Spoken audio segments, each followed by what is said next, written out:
نحمدہ ونصلی ونسلم علی رسولہ الکریم اما بعد اعوذ باللہ من الشیطان الرجیم بسم اللہ الرحمن الرحیم نبئ عبادی انی انا الغفور الرحیم صدق اللہ العظیم وصدق رسولہ النبی الکریم اللہم صلی علی سیدنا و مولانا محمد معدن الجود والکرم وآلہ وصحبہ وبارک وسلم الصلاۃ والسلام علیک یا سیدی یا رسول اللہ وعلی آلک واصحابک یا حبیب اللہ۔ حمد و صلاۃ کے بعد رمضان المبارک کی پر نور اور پر کیف ساعتوں میں ARYKO TV کا سلسلہ تعلیمات اسلام، اللہ تبارک و تعالی ہم سب کو اسلام کی صحیح تعلیمات کو سمجھنے کی توفیق عطا فرمائے اور دین اسلام کی علمی اور روحانی تعلیمات کے مطابق اپنی ظاہری اور باطنی زندگی کو ڈھالنے کا موقع نصیب فرمائے۔ اللہ تبارک و تعالی نے قرآن مجید میں ارشاد فرمایا ہے کہ نبی عبادی انی انا الغفور الرحیم، اے محبوب علیہ السلام میرے بندوں کو اس بات کی خبر دے دو، نبی عبادی انی انا الغفور الرحیم، میرے بندوں کو خبر دے دو کہ میں بڑا ہی معاف کرنے والا ہوں اور بڑا ہی رحمت فرمانے والا ہوں۔ اللہ تبارک و تعالیٰ کی جو رحمت ہے یہ دلوں کا سکون ہوتی ہے۔ رب کریم کی رحمت کا تصور انسان کو جینے کا حوصلہ دیتا ہے۔ جیسے جیسے اس کی توجہ اپنے مالک کریم کے کرم کی طرف بڑھتی جاتی ہے، اس کی روحانی ایمانی قوتیں بھی بڑھتی جاتی ہیں۔ معاشرے کے اندر جیسے جیسے لوگ معاذ اللہ مایوسی پھیلاتے ہیں، پریشانیوں کو عام کرتے ہیں، لوگوں کو کمزور کرتے ہیں، ویسے ویسے ماحول کے اندر گھٹن پیدا ہوتی ہے، انسان ذہنی طور پر قلبی طور پر تنگ نظر اور تنگ دل ہوتا جاتا ہے۔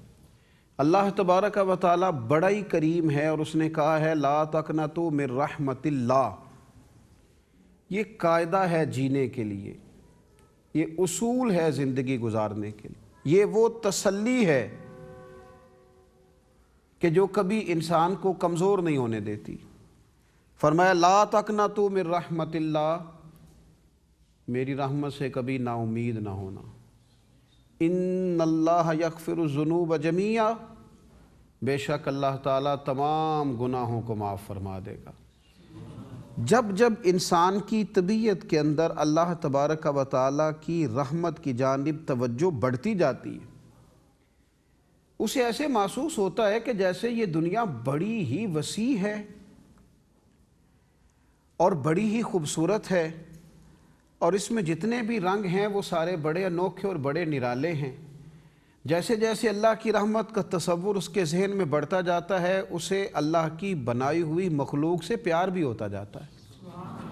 اس کے دلوں کے اندر، اس کے دل میں گنجائش بنتی جاتی ہے، وہ زیادہ سے زیادہ اللہ کے بندوں کے حق میں نرم دل ہوتا جاتا ہے۔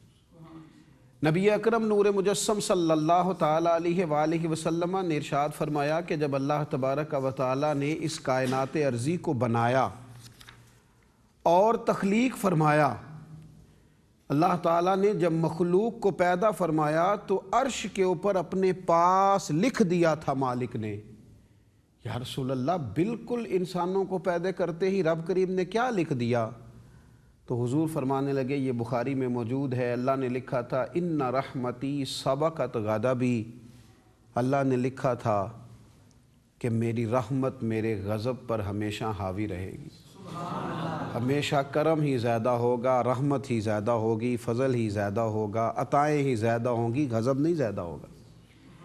یہ تصور تو اس وقت انسان کو دے دیا گیا تھا جب ہی انسان کو پیدا کیا جا رہا تھا، پھر اس تصور کو انسان کے ساتھ ساتھ رکھا گیا، اس تصور کو مسلمان کے ایمان کا حصہ بنایا گیا، اور دنیا کے اندر اللہ تعالیٰ نے جب اپنی رحمت کا نزول فرمایا، آپ دیکھ لیں جتنا مرضی بھی گیا گزرا دور ہے، جتنے مرضی بھی فتنے ہیں، جتنی مرضی بھی نفسانیت ہے، بڑے بڑے نرم دل دنیا میں لوگ ملتے ہیں، بڑے بڑے محبت کرنے والے لوگوں سے زندگی میں انسان کی ملاقات ہو جاتی ہے۔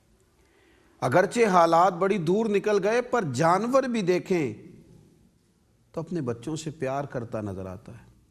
وحشی درندے کو آپ دیکھیں، اس کا بھی دل نرم ہے اگرچہ اپنی اولاد کے حق میں۔ نبی اکرم صلی اللہ تعالیٰ علیہ وآلہ وسلم ارشاد فرماتے ہیں کہ اللہ تعالیٰ کے پاس 100 رحمتیں ہیں، ان میں سے اللہ نے ایک رحمت جنوں، انس، حیوانات اور حشرات الارض کے درمیان نازل کی ہے۔ ایک رحمت، 100 ہیں اس کی، یہ سمجھانے کے لیے مثال دی۔ ابھی اللہ نے ایک رحمت بندوں کے بیچ نازل فرمائی ہے جس کی وجہ سے یہ ایک دوسرے پر شفقت بھی کرتے ہیں، رحمت بھی کرتے ہیں۔ اس ایک رحمت کی وجہ سے وحشی جانور بھی اپنے بچوں سے پیار کرتا ہے۔ سمجھ لو 100 رحمتیں ہیں، اور یہ دنیا میں جتنا لوگ ایک دوسرے سے پیار کر رہے ہیں، یہ اللہ نے ابھی ایک رحمت نازل کی ہے۔ فوراً دل میں سوال اٹھتا تھا، فوراً ایمانی تقاضا تھا کہ پوچھا جائے یا رسول اللہ صلی اللہ تعالیٰ علیہ وسلم، وہ 99 رحمتیں؟ اللہ کے پیارے رسول علیہ السلام نے فرمایا اللہ کے پاس 100 رحمتیں، سمجھانے کے لیے ایک رحمت نازل کی ہے جو تم ایک دوسرے سے پیار کرتے ہو۔ 99 رحمتیں تو اس نے اپنے پاس محفوظ کر کے رکھی ہیں، وہ 99 رحمتیں قیامت کے دن تمہارے اوپر نازل فرمائے گا۔ جس کو کہتے ہیں قیامت، حشر جس کا نام ہے، تیرے دیوانوں کے لیے وہ دن تو جشن عام ہے۔ جب اللہ کی رحمت عروج پہ ہوگی، جب اس کا کرم جو آج ایک رحمت ہے اور 99 رحمتیں اللہ قیامت میں اپنے بندوں پر فرمائے گا، تو پھر اندازہ فرمائیے اس وقت کیفیات کیا ہوں گی۔ تو یہ جو مایوسی پھیلانے والے لوگ ہیں، یہ جو کبھی اچھی خبر دیتے ہی نہیں، یہ جب بھی بات کرتے ہیں پریشانی ہی کی بات کرتے ہیں، یہاں سے بھی ڈھونڈ کے لاتے ہیں، کوئی پریشانی کی خبر ڈھونڈ کے لاتے ہیں۔ ہمیں چاہیے کہ ہم ان لوگوں کو یہ سمجھائیں کہ جب اتنا کریم رب ہو اور جب رحمت للعالمین نبی ہو اور جب دین سارا کرم اور فضل والا ہو، تو پھر اتنی پریشانی، پھر ہر وقت کا دکھ، پھر ہر وقت کا رونا دھونا، پھر ہر وقت کی آزمائش۔ نبی پاک صلی اللہ تعالیٰ علیہ وسلم کا طریقہ مبارکہ تھا، جب سرکار صحابہ کرام علیہم رضوان کو کہیں روانہ فرماتے، وہ جہاد کے لیے بھیجتے حضور، یا جنگ کے لیے بھیجتے، یا کسی تبلیغی مہم پر صحابہ کو روانہ فرماتے، تو 2 باتیں ارشاد فرماتے۔ حضور فرماتے نئی جگہ پہ جا رہے ہو، ایک تو لوگوں پر مشکلات نہ کرنا، آسانیاں کرنا، اور دوسرا حضور فرماتے لوگوں کو مایوس نہ کرنا، خوشخبریاں سنانا، لوگوں کو خیر کی خبریں دینا، اللہ کی رحمت کی بات سنانا، لوگوں کو یہ بتانا کہ مالک کریم بڑا ہے، وہ بڑی رحمت فرماتا ہے۔ ہمارے ہاں کچھ عرصے سے مسلمانوں کے بیچ اس بات کو شدت سے محسوس کیا جا رہا ہے کہ وہ ہر وقت جو بات کی جا رہی ہے وہ پریشانی کی جا رہی ہے، ہر وقت جو بات کی جا رہی ہے وہ تکلیف کی جا رہی ہے، ہر وقت جو گفتگو کی جا رہی ہے وہ مایوسی کی جا رہی۔ نتیجہ کیا نکلتا ہے؟ ٹینشن کے مریض بڑھتے ہیں، ڈپریشن دکھائی دیتا ہے، لوگ آزمائش کی طرف جاتے ہیں۔ وہ کرم کی خاص برکھا جو ایک بندہ مومن کی شان ہے، اور پھر یہ رحمت کب ملتی ہے، کب انسان کو میسر آتی ہے؟ یہ ہر روز ملتی ہے، یہ ہر صبح ملتی ہے۔ یہ رحمت کا دروازہ ہر وقت کھلا نظر آتا ہے۔ رسول رحمت صلی اللہ تعالیٰ علیہ وسلم نے فرمایا، مسلم شریف میں حدیث موجود ہے، حضور فرماتے ہیں جب رات کا نصف حصہ یا 2/3 حصے رات گزر جاتی ہے تو اللہ تعالیٰ آسمان دنیا کی طرف متوجہ ہوتا ہے اور رب فرماتا ہے کوئی مانگنے والا میں اسے عطا کروں؟ پچھلی راتی رحمت رب دی کرے بلند آوازہ، او بخشش منگن والیاں کارن کھلا جے دروازہ۔ حضور فرماتے ہیں نصف رات یا اس کے 2 حصے گزر جاتے ہیں رات کے، تو آواز آتی ہے کوئی مانگنے والا جسے میں عطا کروں؟ ہے کوئی دعا کرنے والا جس کی میں قبول فرماؤں؟ ہے کوئی بخشش طلب کرنے والا جسے میں بخش دوں؟ فرمایا یہ آواز اتنی بلند ہوتی ہے، اتنی بلند ہوتی ہے حتیٰ کہ صبح ہو جاتی ہے۔ اللہ کی آواز کرم، آواز رحمت بار بار اعلان کرتا ہے، مالک آواز کرم ہے، کوئی مانگنے والا اسے دے دیا جائے، عطا کر دیا جائے۔ اور پھر اس کے دینے کا انداز کیا ہے، وہ کس طرح دیتا ہے؟ کیا وہ جو ہم دنیا میں روزمرہ کا ماحول دیکھتے ہیں اسی طرح ملتا ہے؟ پھونک پھونک کے، چھان پھٹک کے، گن ناپ تول کے؟ نہیں۔ رسول پاک صلی اللہ تعالیٰ علیہ وسلم ارشاد فرماتے ہیں، رب کریم تو اپنے بندے کو اس طرح نوازتا ہے کہ اللہ تعالیٰ فرماتا ہے جب میرا بندہ کسی نیک کام کا ارادہ کرتا ہے، ابھی اس پر عمل نہیں کرتا، ارادہ کرتا ہے، میں پہلے ہی اسے اجر عطا کر دیتا ہوں۔ اور فرمایا اگر وہ عمل کر لے اس نیک کام پر جس کا اس نے ارادہ کر لیا ہے، تو پھر تو رب تبارک و تعالیٰ اس سے 10 سے لے کر 700 گنا تک نیکیاں عطا فرماتا ہے۔ اس پر بھی ہمارے محدثین نے لکھا ہے یہ کیا معنی ہوا اس حدیث کا، یہ مسلم میں موجود ہے، کیا معنی ہوا کہ 10 سے لے کر 700 گنا؟ تو فرماتے ہیں معنی اس کا یہ ہے کہ جتنی نیت اچھی اتنا اجر زیادہ، جتنی اس کے ارادوں میں خلوص زیادہ اتنا اللہ کا فضل زیادہ۔ تو فرمایا 10 سے لے کر 700 گنا تک اگر نیکی کر لے، اور اگر وہ گناہ کا ارادہ کرے تو رب فرماتا ہے ارادے پر میں گناہ نہیں لکھتا جب تک وہ گناہ کرے نا۔ اور فرمایا اگر وہ گناہ پر عمل کرے تو پھر بھی اللہ تبارک و تعالیٰ ایک ہی گناہ کی سزا لکھتا ہے۔ نیکی کا اجر دینے کی باری آئی تو 10 سے لے کر 700 گنا تک، اور اس نے گناہ کیا، اس نے جرم کیا، اس نے اپنی جان پر ظلم کیا، لیکن اسے سزا ایک گناہ کی ملے گی۔ وہاں اس کے گناہ کو نہیں بڑھایا جا رہا، یہ کیا ہے؟ یہ خدا کی رحمت ہے، یہ اللہ کا فضل ہے، یہ مالک کی عطا ہے، یہ اس کا کرم ہے جو اپنے بندوں پر وہ کرتا ہے۔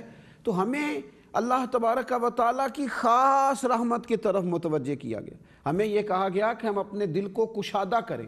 جس طرح اللہ کریم ہے، اپنے بندوں پہ کرم فرماتا ہے، جس طرح وہ مہربان ہے، اپنے بندوں پہ رحمت کرتا ہے، ہمیں یہ حکم دیا گیا ہے کہ ہم جب اپنی توجہ اپنے رب کے کرم کی جانب رکھیں گے، اس کی عطا کی جانب رکھیں گے، اس کے فضل کی جانب رکھیں گے، اور جب ہمارا یہ ذہن ہوگا کہ وہ جب عطا کرے گا تو پھر جھولی بھر کے عطا کرے گا، وہ جب دے گا تو بغیر حساب عطا کرے گا، پھر نتیجہ یہ نکلے گا کہ دنیا داروں کی طرف توجہ بھی کم جائے گی، لوگوں کی جیبوں کی طرف خیال بھی تھوڑا جائے گا، پھر انسانوں کی طرف متوجہ بھی کم ہوگا۔ وہ جب بھی توجہ کرے گا اپنے مالک کی جانب بھی کرے گا، وہ جب بھی طلب کرے گا اپنے رب کریم کی بارگاہ عالی مرتبت سے رحمت مانگے گا، وہ اللہ کی جانب جائے گا، دنیا داروں کی طرف کبھی نہیں بڑھے گا۔ نبی پاک صلی اللہ تعالیٰ علیہ وآلہ وسلم نے لوگوں کو بھی اس بات کی طرف توجہ دلائی۔ حضور فرمانے لگے نرمی اختیار کرو، دلوں میں رحمت پیدا کرو۔ حضور علیہ السلام فرماتے ہیں جو نرمی سے محروم کیا گیا وہ تو ہر خیر سے محروم کر دیا گیا، وہ تو ہر خیر سے محروم کر دیا گیا۔ رحمت الہی چونکہ بندوں پر برستی ہے، بندوں کو بھی کہا گیا ہے کہ وہ ایک دوسرے کے درمیان رحمت کا مزاج بنائے۔ اچھا یہ رحمت ملے گی کیسے؟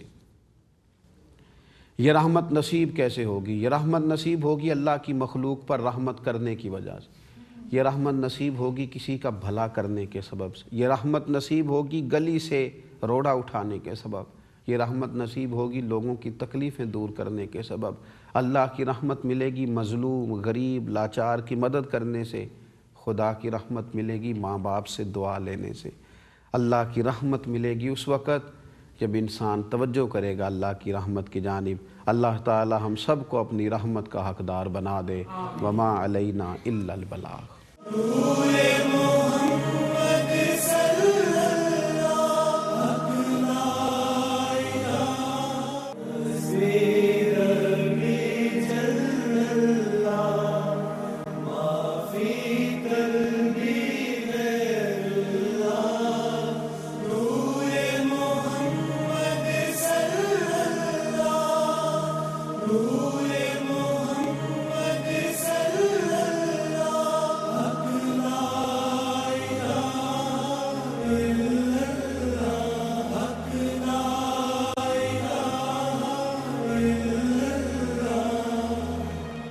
خدائے لم یزل وہ